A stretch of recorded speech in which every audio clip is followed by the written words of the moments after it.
सारा राज्य रे कलार विकास और कलाकार को सशक्तिकरण करने राज्य सरकार आरंभ कर मुख्यमंत्री कलाकार योजना। प्रतिटी क्षेत्र में कलाकार मानक चिन्हट कर योग्य कलाकार मानक मासिक भत्ता समेत अन्य सुविधार व्यवस्था करछंती। कला बंचिले लोके बंचिबे बोली मध्य वार्ता देछंती। हेले एसबुरु वंचित होइछंती जणे कलाकार।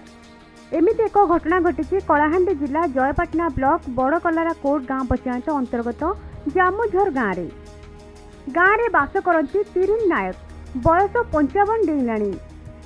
कलाकार भत्ता पाई आवेदन कर ठकी गले से हेले तांको भत्ताटे मिल पारु नाही।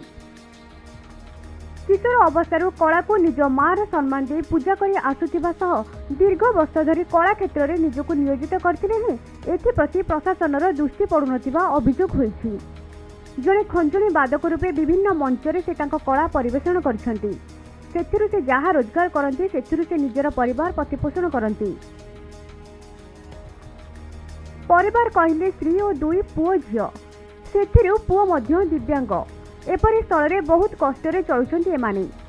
तिरिनकर सब प्रकार योग्यता थिले ही काहे सरकारकर एही योजनारु वंचित होइछंती ताहा एबे प्रश्न घेରରେ।